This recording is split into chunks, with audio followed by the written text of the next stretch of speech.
Hola, ¿cómo están? Buenas tardes. Vamos a dar inicio a esta reunión cuyo tema es psicopatología del trabajo en la pandemia. Mi nombre es Elena Viso y bueno, en este año tan atípico, a causa de la aparición del COVID-19 en los humanos y a causa de las medidas que se han tomado a nivel mundial para prevenir el contagio, la vida de gran parte de los habitantes del planeta se vio alterada. Esta pandemia trajo males diversos. El 25 de marzo,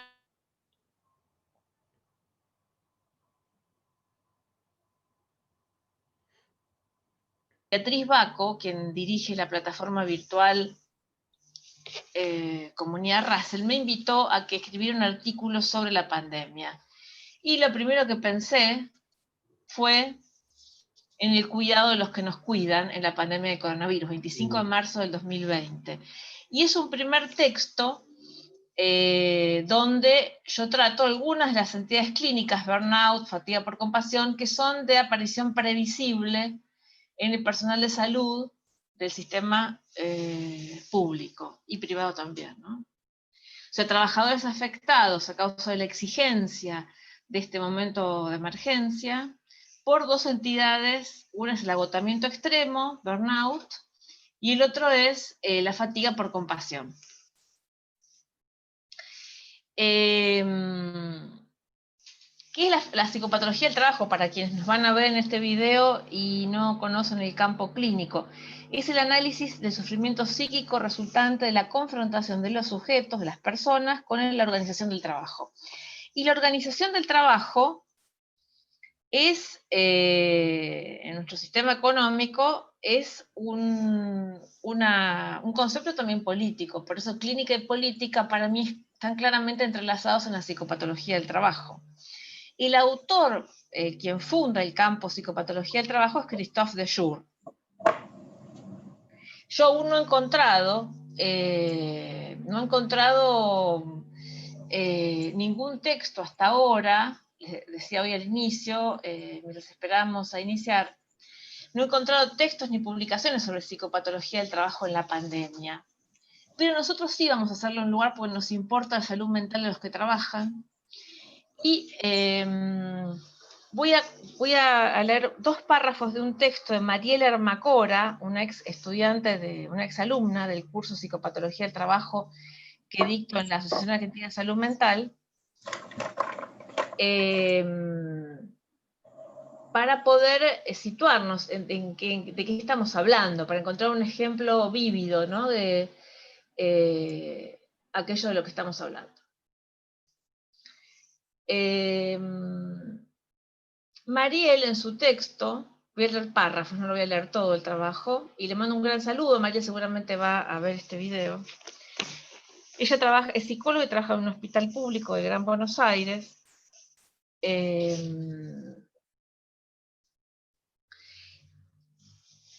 Dice, solo tenemos la expectativa, la esperanza, que no seamos como el caso de Italia o España, donde enfermeras se suicidan, médicos y psicólogos y otros integrantes de los servicios de salud mueren a causa del coronavirus. No disponemos de equipos de protección personal, cada trabajador hace lo que puede y ponemos el cuerpo, allí donde la palabra está inhabilitada, interrumpida, obstaculizada por barbijos y antiparras, en el mejor de los casos. Las visitas de los familiares hacia las internas están suspendidas hasta nuevo aviso, los permisos de salida también suspendidos hasta nuevo aviso, y tampoco pueden ingresar los acompañantes terapéuticos. Estas restricciones lógicas y acordes a la pandemia hacen que las internas estén más expuestas a descompensaciones y el personal que se encuentra activo está bajo mayor presión y demanda. El personal de guardia responde a estas situaciones en su mayoría. La guardia también atiende a la comunidad externa, desbordada de personas que se acercan con ataques de pánico, ya sea por el encierro, aislamiento o por preocupación sobre los ingresos económicos, en los casos de personas que dependen exclusivamente del trabajo diario, semanal, quincenal, para su sustento diario y de sus familias.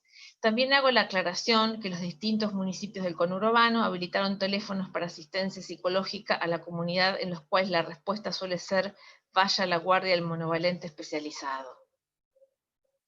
lo cual abarrota aún más el trabajo mío y de mis compañeros en ese espacio de urgencias y emergencias subjetivas. Nos encontramos frente a un desafío nunca antes vivenciado. Este es el momento de alojar la subjetividad, tanto de pacientes como de los trabajadores de salud en su conjunto, generando conciencia y empatía. Quizá podamos ser los actores y espectadores de una batalla mundial. Que Eros gane la batalla al tánatos del sistema sanitario mundial y de esto salimos entre todos. Elegí estos 2 párrafos del trabajo de Mariel porque nos sitúa claramente en la escena. Esto es abril, está escrito en abril de este año, del 2020, en un hospital del Gran Buenos Aires, en la República Argentina. Así que, bueno, yo doy la referencia de trabajo que ven en pantalla, que es un pequeño artículo en la página Comunidad Russell, el artículo de Mariel en Psicoanálisis aplicado a la vida laboral, donde lo publiqué en abril de 2020. Y ahora vamos a escuchar a Yago Eberbach, que también hizo el curso de Psicopatología del Trabajo en la AASM y cordialmente se anotó para leer un texto que es muy interesante, que no aplica a la salud mental del personal de salud en la pandemia, sino al trabajador de empresas, y a un derecho que es fundamental para la salud mental, que es el derecho de estar no todo disponible para el trabajo, para los llamados de su jefe o de la empresa para la que trabaja en teletrabajo. Así que lo escuchamos a Yago leyendo su texto. Bueno, muchas gracias. Ante todo, Elena, agradecido por permitirme estar acá presentando este trabajo que pretende reflejar al menos un emergente, ¿no?, de todos los que han aparecido en este contexto, tanto en el ámbito privado como público, en las organizaciones e instituciones. Este contexto también trajo preguntas, en la clínica, por supuesto, y nos forzó también y posibilitó pensar, aunque sea muy humildemente, obvio, algunas respuestas y plasmar al menos un aspecto de esta conflictiva sujeto, institución, pandemia, bueno, y el marco legal ahí atravesando todo esto. Yo les voy a presentar el PowerPoint. No sé si, Elena, me podés habilitar para Sí, cómo que no. pase. Gracias. Así no se aburren de verme solo a mí acá hablar, ¿no? A veces un soporte gráfico facilita también. Avanzado.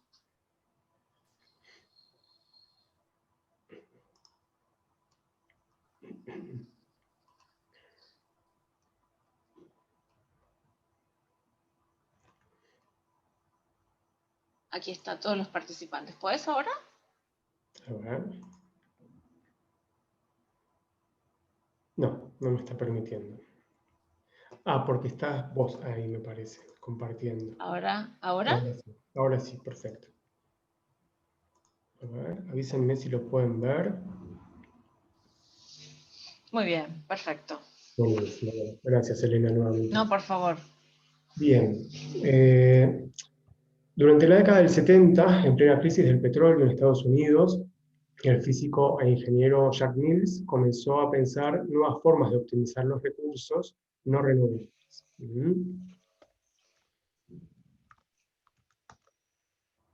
Bien, no solo por su cantidad limitada, sino también por la contaminación derivada, las aglomeraciones y los problemas de movilidad.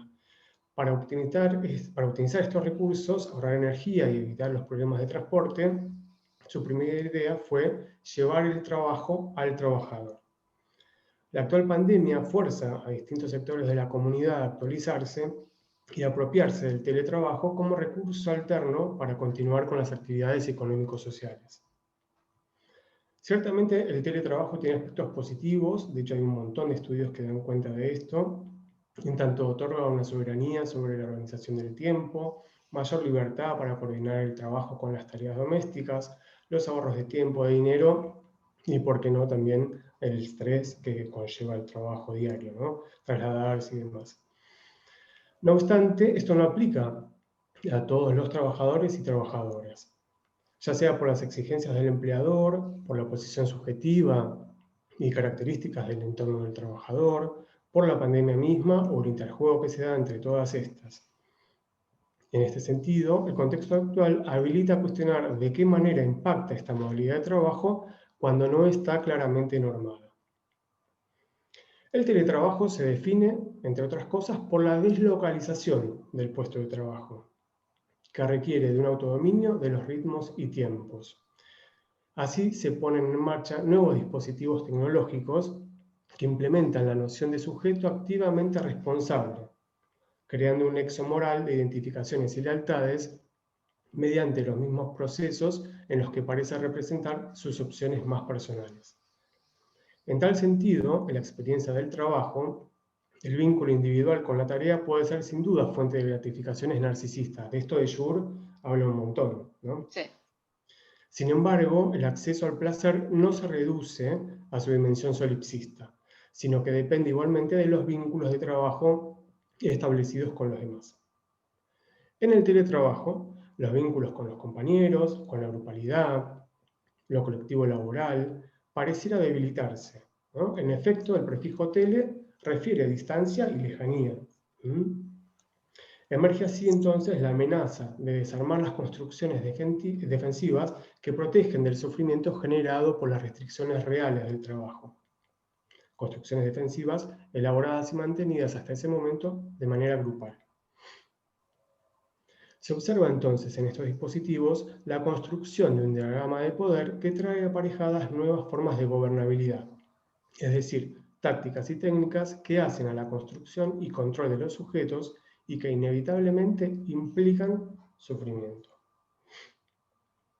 Ante la expansión de las sociedades informatizadas, del desarrollismo tecnológico y de la ilusoria autonomía que vende el capitalismo, ¿no? Como actualización quizás del discurso del amo, se modifican las servidumbres humanas de manera que disfrazan el malestar con las máscaras de lo productivo y lo gratificante.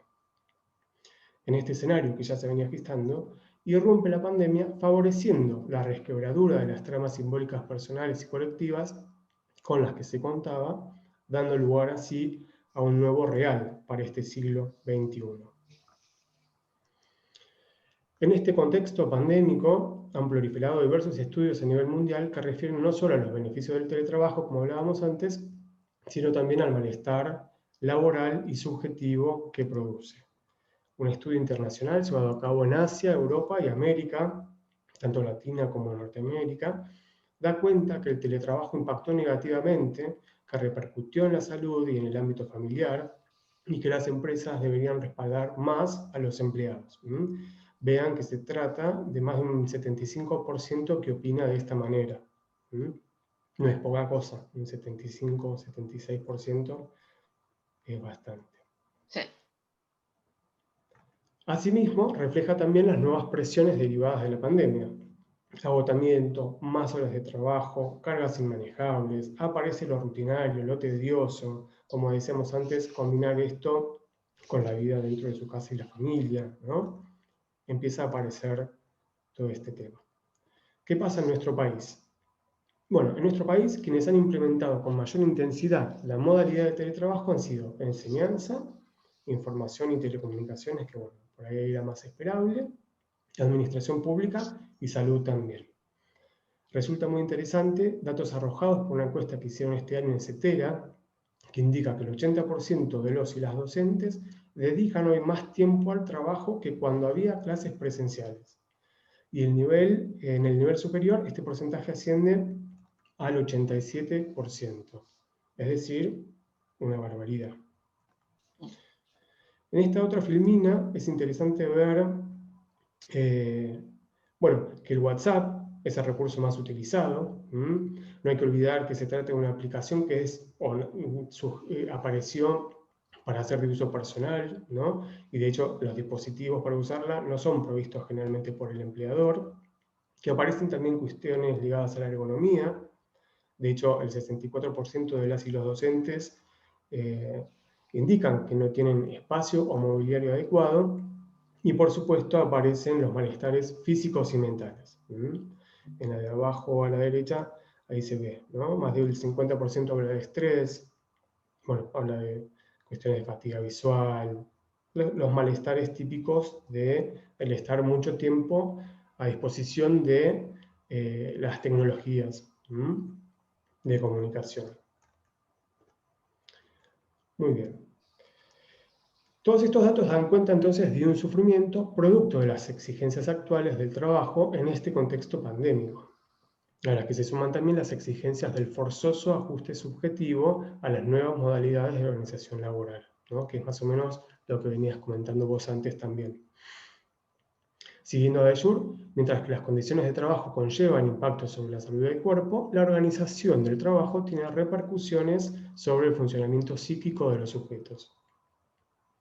Las estrategias de defensa sabemos, ¿no?, que son los procesos intermediarios puestos a luchar contra las amenazas de descompensación que pueden surgir de las restricciones y obligaciones del trabajo.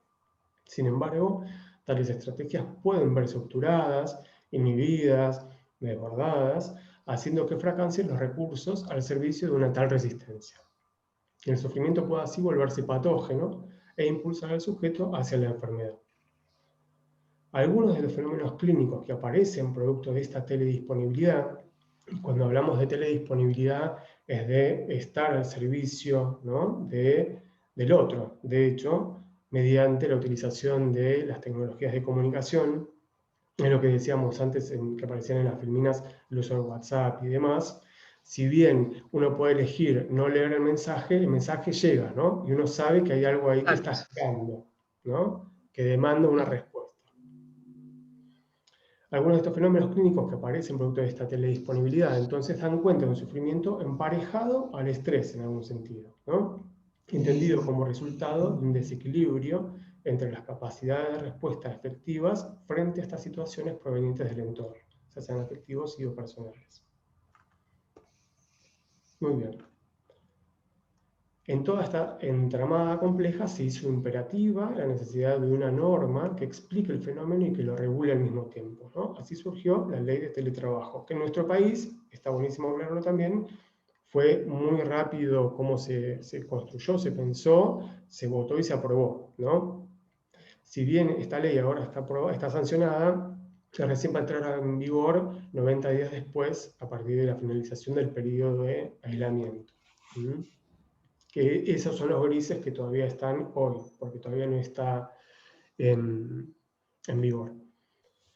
En varios de sus artículos esta ley, bueno, delimitan los derechos y obligaciones de las partes, pero hay dos que a mí por ahí me interesaron más. El primero, que define el teletrabajo, ¿no?, que como claramente lo dice la filmina, existe cuando se realizan actos, obras o se prestan servicios propios del contrato de trabajo, desde el domicilio del empleado, ¿no?, o desde algún lugar distinto al establecimiento del empleador, por medio de las TICs, ¿no?, de las tecnologías de información y comunicación. Y el segundo, que es el que a mí más por ahí me gustó y me sirvió para trabajarlo tanto organizacionalmente como también en la clínica, ¿sí?, establece el derecho a no ser contactado y a desconectarse de los dispositivos fuera de la jornada laboral y durante las licencias. Así, el empleador no puede exigir al trabajador que haga tareas ni enviarle comunicaciones fuera de la jornada laboral. Desde el punto de vista normativo, entonces, puede determinarse que el derecho a desconexión tiene un estrecho vínculo con la salud, seguridad laboral y riesgos laborales y psicosociales. Muy bien. En este contexto, obviamente, que distancia los lazos colaborativos, como decíamos recién, en referencia a esta tele misma, y al mismo tiempo promueve la teledisponibilidad ilimitada por parte del empleador sobre los tiempos del otro, del empleado. Tampoco olvidemos la asimetría de poder, ¿no?, que hay siempre entre ellos. Las patologías de la servidumbre y de la soledad parecen fundirse como significantes del actual sufrimiento. Si bien Dajour, hay que aclarar, ¿no?, que él utiliza estas dos grandes entidades para establecer desde la psicopatología del trabajo afecciones vinculadas al servicio al otro, a esas actividades como atención al cliente, salud y demás, en las que uno tiene que estar volcado al servicio del otro, que serían las patologías de la servidumbre, y después por otro lado los plantea como las de la soledad, vinculadas por ahí a evaluar los niveles de calidad y cantidad de trabajo, de productividad y demás de una manera objetiva, ¿no? Pero no lo traigo por ahí desde ese lugar, sino pensado en términos de significantes, ¿no? Servidumbre y soledad, en este momento, en esta situación, me parece que describen mucho esto que estoy tratando de plantear. La imposibilidad de desconectar, la imperiosidad de esta disponibilidad absoluta al otro, agota, diluye y aniquila, por supuesto, el deseo. Por lo tanto, el problema principal a desentrañar será el de la voluntariedad de tal servidumbre, es decir, de qué manera se pueden desarticular los resortes subjetivos de dominación. En el ámbito institucional y organizacional, sería preciso por ahí, o fue preciso, dar lugar a la prevención, creando obviamente campañas que atraviesen toda la estructura orgánica, que permitan dar cuenta de los riesgos para la salud devenidos de esta teledisponibilidad. En lo privado, la relación costo-beneficio ayuda para poder implementar, ¿no? Y que desde la gerencia envíen los fondos del presupuesto para armar estas campañas. Esto debería dar lugar a la promoción, de hecho lo dio, a la promoción de una construcción de límites de manera colectiva como política organizacional. Y de esta forma, los beneficios del teletrabajo también serían mejor aprovechados por el conjunto y se evitaría este impacto paradojal que tiene actualmente.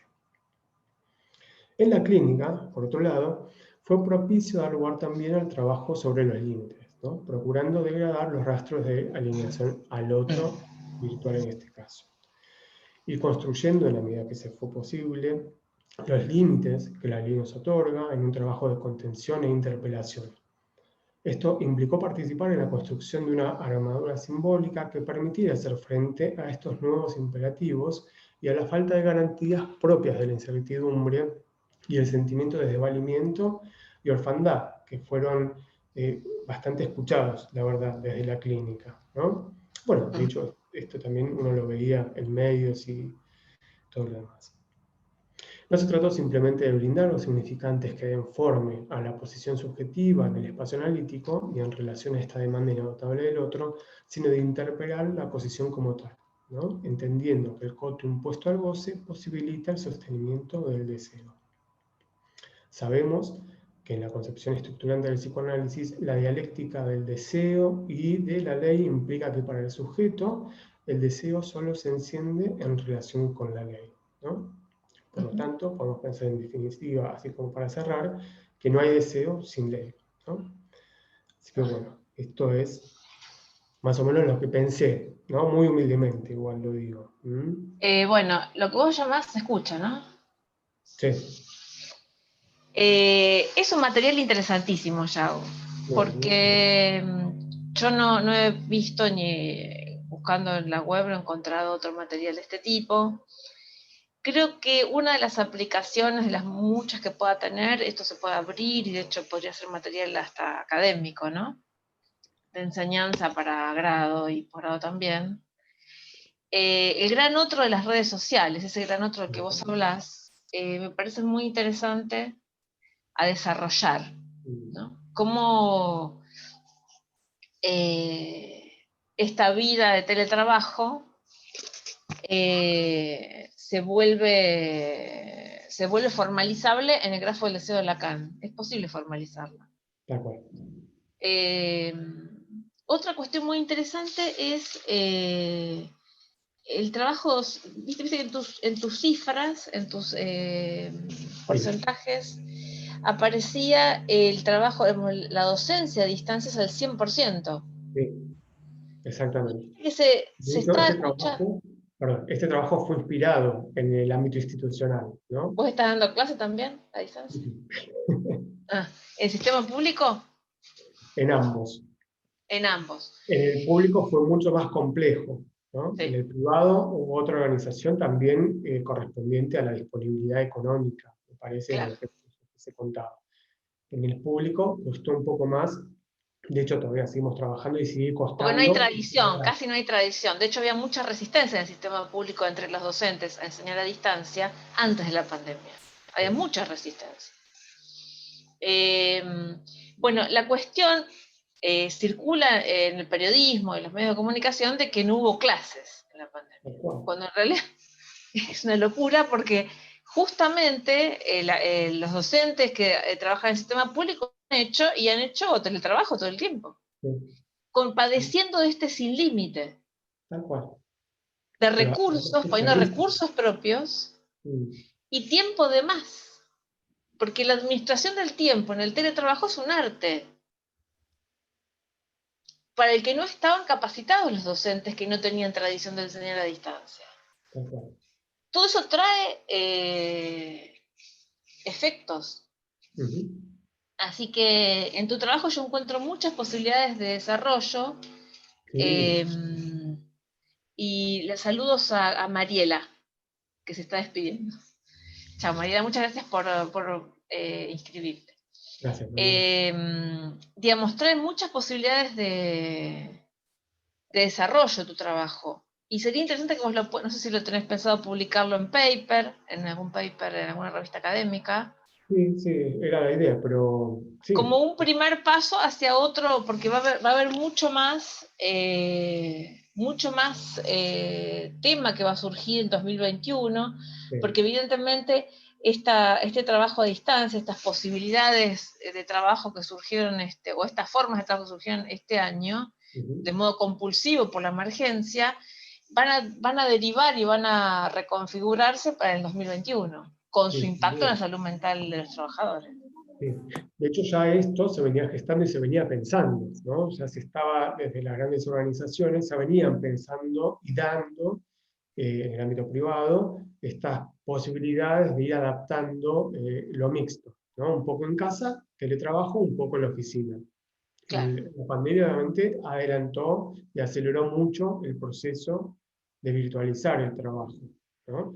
Pero Había bueno, teletrabajo en las grandes empresas y tengo exacto. entendido informalmente por clínica, a través de la clínica, había algunos casos de trabajadores que se encontraban con que estaban un poco, como no había mucho control de la productividad, ¿no? Claro. La evaluación de desempeño, la evaluación de productividad no era muy ceñida con el teletrabajo, no estaba muy disciplinada, digamos, entre comillas, o Ujú.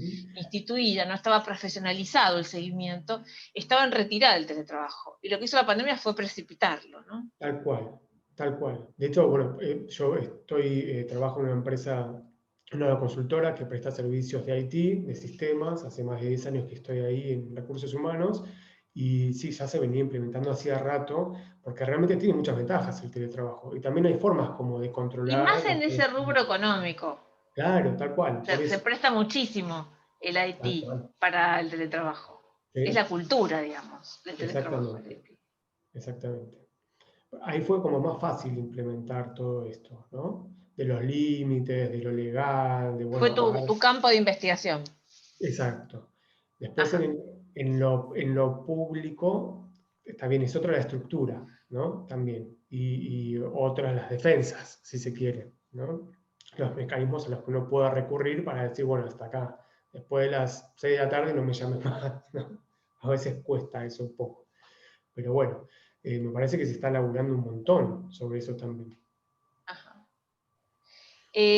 ¿Algún comentario, pregunta que quieran hacer? Jorge, Bartoli. Hola, bueno, gracias Elena No, por favor. por, Jorge por este... Bartoli tiene formación de ingeniero industrial y psicoanalista. Es también una rara avis como nosotros. ¿Y Viviana Industrial, la que veo ahí? No la veo. Jorge, Bueno, entonces. sí, gracias por la posibilidad de participar, No, por Elena. favor. Sí, yo lo escuchaba atentamente a Yago porque yo mismo me he visto en una situación que se puede describir como la que él indica con mucha claridad. Por esto que plantea Elena, yo soy ingeniero, ejerzo la ingeniería y soy responsable del planeamiento de una empresa eléctrica en Neuquén y ejerzo como psicoanalista en la actividad clínica privada, digamos, ¿no? Y en este ejercicio doble yo siempre digo que la ingeniería es una profesión y el psicoanálisis es un oficio en realidad, ¿no? Ajá. Más allá que la profesión sea en muchos casos o la psicología o la psiquiatría, digamos. Eh, y, y yo como llevo más de 30 años en el ejercicio de la ingeniería y específicamente en una empresa de energía eléctrica, lo que pude visualizar, sobre todo en el campo de aplicación laboral mío de la ingeniería, en el cual mi mayor actividad es la coordinación de acciones estratégicas de la empresa de energía. Pensemos que la provincia de Neuquén está, entiendo que la mayoría, digamos, sabe dónde está ubicada, pero seguramente han escuchado mucho de lo que es Vaca Muerta. Sí. Seguramente eso forma parte un poco del vocabulario popular y sabemos que Vaca Muerta es sinónimo de petróleo y gas. Y es así porque en la región de Neuquén, la formación geológica de Vaca Muerta, se encuentra un mayor reservorio de gas y petróleo del mundo, el segundo de gas y el tercero de petróleo del mundo, de no convencionales. Por lo cual hemos tenido siempre en estos últimos años, desde el 2015 en adelante, una interacción desde la empresa en la que yo trabajo, muy activa con las empresas petroleras, extremadamente activa. Y nos encontramos sorprendidos, por lo menos yo y el grupo de trabajo de profesionales, son ingenieros los que trabajan conmigo, colaboradores, nos encontramos, digamos, sorpresivamente, desde el 18 o 19 de marzo, no recuerdo bien exactamente, abocados a desarrollar esta actividad en forma remota. Fue de un día para otro, donde en el caso de nuestra empresa el teletrabajo no estaba siquiera mencionado, así como sí existía en las empresas petroleras.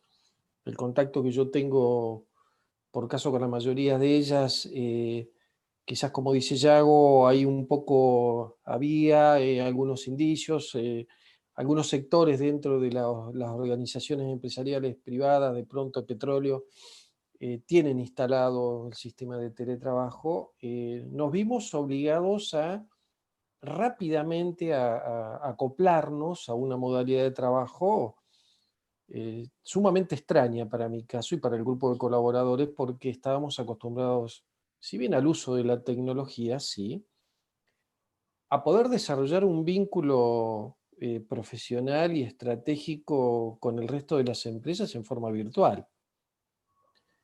Y para mi sorpresa, lo que me encontré muchas veces, y esto es una confesión, no te voy a decir, me encontré entre paciente y paciente viendo los mails de la empresa y respondiendo los mails de la empresa, con lo cual llegó en un momento determinado donde me di cuenta que había quedado atrapado en esa vorágine que implica el teletrabajo, donde en mi formación, digamos, yo de 8 a 15 trabajaba como ingeniero, de 16 a 21 en el ejercicio del psicoanálisis. Me encontré entrampado en eso. Por lo cual quiero decir que desde la propia subjetividad de cada uno, esto se pone en juego y yo lo he podido vivenciar en carne propia. Eso es un poco algo que puedo aportar desde, ya no desde el psicoanálisis, sino desde el propio teletrabajo, ejerciéndolo en mi actividad como ingeniero. Espero que sirva un poco esto que estoy diciendo, Elena. Ahí estoy. Muchas gracias, Jorge. El modelo de Jorge Bartoli es el de Elliot Chaks. Él atendía a pacientes, creo que en la mañana y en la tarde hacía consultoría institucional, ¿no?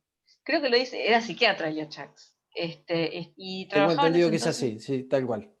a la mañana hacía clínica y a la tarde hacía consultoría institucional. Al revés era, creo. Bien, el gran otro de las redes me apareció como imagen, como figura formalizable de lo que contaba Yago y que ahora también cuenta Jorge. Ese otro, amo, digamos, ¿no? Se convierte en el amo, el dispositivo, que aparece en el dispositivo, en una lógica de cadena de significante. Y también ahí vale la ley, como hablaba Yago, ¿no? La incidencia de la ley del deseo. El tema es cómo tratar desde la clínica, desde el dispositivo clínico, esa alienación. Lindo modo de formalizar, da para una linda formalización, desarrollar, ¿no? La formalización del lazo del sujeto alienado al gran otro de las redes. Incluye WhatsApp, creo que WhatsApp debe ser el dispositivo, era el dispositivo más usado, ¿no? Exacto. ¿Yago? Por docentes sí, era el más usado. Es más usado. permite la llegada masiva a todo el grupo de estudiantes. Sí, y ahí hay que aclarar, porque es a los estudiantes, los y las estudiantes, a los y las directivos o compañeros de trabajo y a Ajá. los familiares, ¿no?, de estos estudiantes. Esos WhatsApp estaban como a disposición de toda esta comunidad. Y aparecían mensajes en cualquier horario, por supuesto, incluso fines de semana. ¿El Zoom lo tenías en tu lista de... Sí, creo que aparecía. ¿El Sí. Zoom lo tenías? ¿Tenés ahí la cifra de Zoom? No. A ver, ya mismo te digo.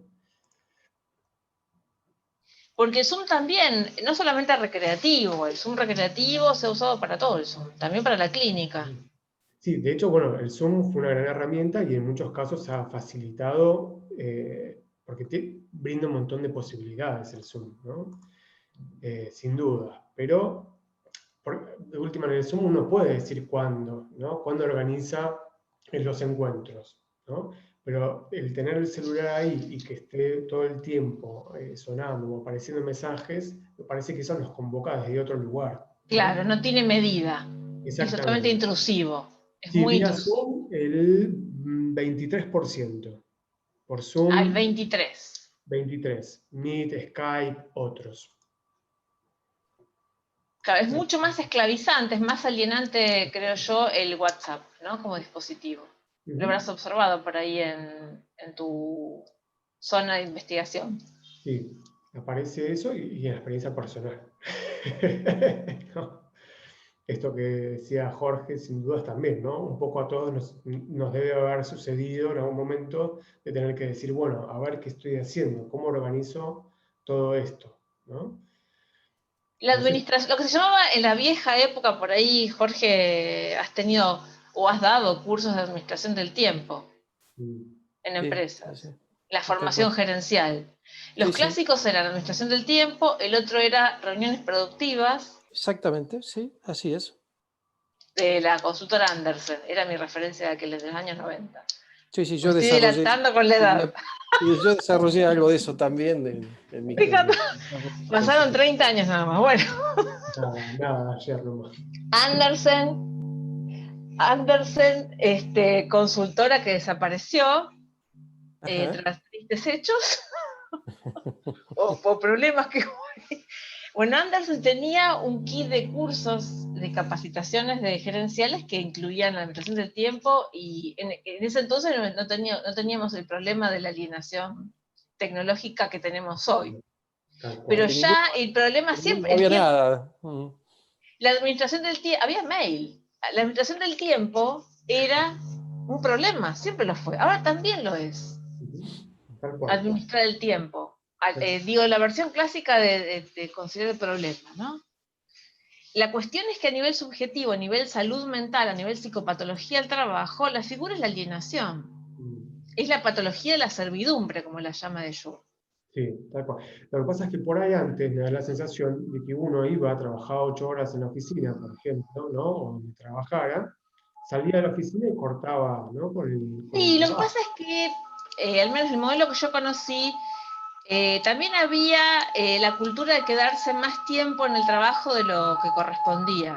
O sea, el que se iba, hacía trabajo reglamento estaba en huelga. Ah, ok.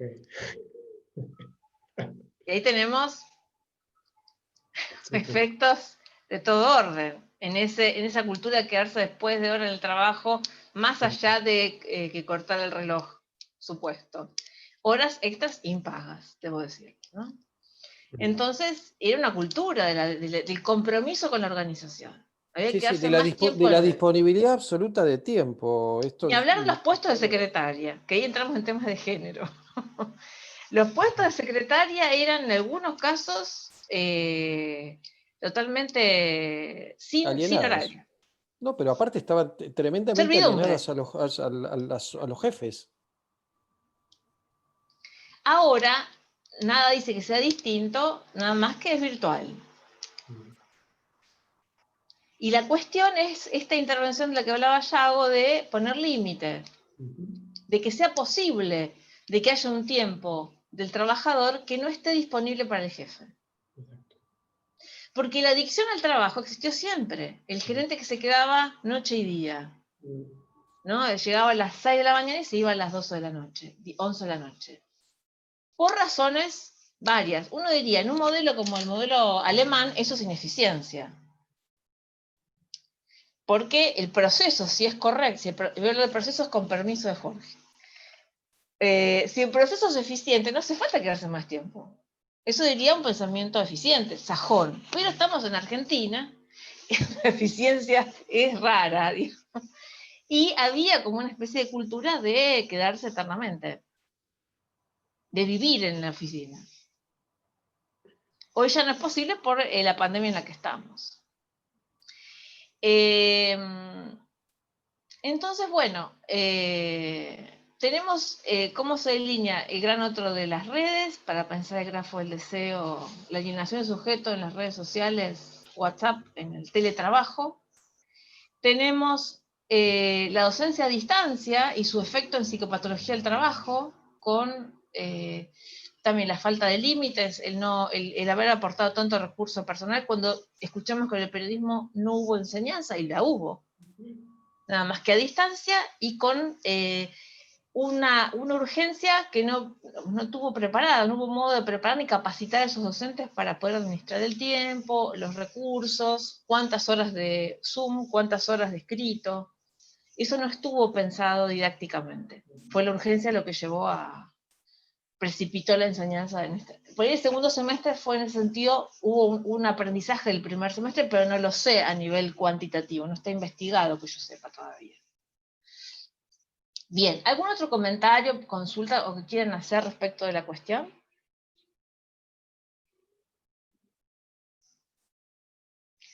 Bueno, este encuentro se está grabando y lo voy a subir a YouTube. En breve va a aparecer, si me ayuda tecnología.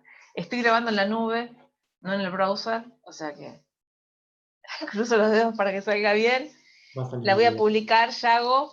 Estará disponible en mi canal para que vos lo divulgues todo lo que quieras. Me parece un material excelente. Bueno, te agradezco la posibilidad de estar acá, charlar No, con para mí es un ustedes. lujo que vos hayas presentado material, que hayas sido estudiante del curso que dicto a distancia, que es un curso introductorio, como habrás visto, pero tiene la voluntad de divulgar un campo que es muy necesario en la clínica y que siempre es opaco, porque parece que a nadie le importa la salud mental de los que trabajan. Bien, tal cual. ¿No? Ahí se va Fabián. Bueno, no lo podemos saludar. Eso fue justo. Es así, Elena, es necesario. Y además es un campo en el que estamos pensando todo el tiempo también las cosas, ¿no? Estos avances, de hecho, estaba viendo en una reunión el otro día, en un congreso que se hizo, que decían que son exponenciales, ¿no? No solo las crisis, sino los avances tecnológicos. Entonces, esto que nos va pasando, nos va a ir pasando cada vez más rápido. Claro. Es Entonces, bueno, urgente seguirle al menos un poco el paso. Este encuentro que hemos tenido hoy, que es breve, pero es muy valioso el contenido que has presentado, y yo también, leyendo fragmentos del texto de Mariel, que yo aprecié mucho y que he publicado y aprecio mucho, me parece que es un modo de hacerle lugar a una disciplina clínica que merece tener lugar. Que nos podamos detener y pensar qué pasa con la salud mental de los trabajadores en este año terrible, qué ha pasado y cómo responder clínicamente, ¿no? A los percances, a los efectos, porque digamos, de la salud mental de los trabajadores de la salud pública, podemos prever burnout y fatiga por compasión sin lugar a dudas. Tal cual, sí. Y el alto impacto del duelo, hubo suicidios, o sea, son todas entidades y problemáticas que son del campo de la psicología, de la psicopatología del trabajo. Pero las otras áreas del trabajo, los altos umbrales de angustia de aquellos que temieron perder su trabajo, que se vieron reducidos en su salario, sumado a la inflación. El temor a perder el trabajo, la incertidumbre, la angustia que genera la incertidumbre, y eso cómo impacta en la salud mental de los sujetos. Los que han perdido todo. que aunque no entran técnicamente en la psicopatología del trabajo, porque la psicopatología del trabajo no contempla esos casos, también son casos que requerirán tratamiento. Escucha, contención. Yo recuerdo, yo trabajaba en el Centro 2 en el año 2001, 2002, yo estaba trabajando allí. En el 2002 se abrió, si no me equivoco, una sede nueva en la gran crisis que tuvimos en el 2002, económica acá en Argentina. Sí. Y la cantidad, cómo creció la cantidad de consultas en ese entonces. Se tuvo que abrir otra sede, yo hacía admisiones, coordinaba analistas en ese entonces. El tema de la salud mental, el lugar que se merece. Y la psicopatología del trabajo también. Que está deslucida, que está opaca, que yo no veo que se menciona, que se habla muy poco de la cuestión y que es muy necesaria. Así que bueno, les agradezco mucho a todos su presencia. Muy buen fin de semana largo. Y en breve tenemos el video, si los dioses de la tecnología lo quieren. Me pongo mística, mira. Lo subo al canal y te mando el link para que lo podamos divulgar. Excelente. Un gran saludo y muchísimas gracias. No, ustedes. Saludo para todos. Encantado, muchas gracias. Gracias, Yago. Chao, chao. Saludos a todos.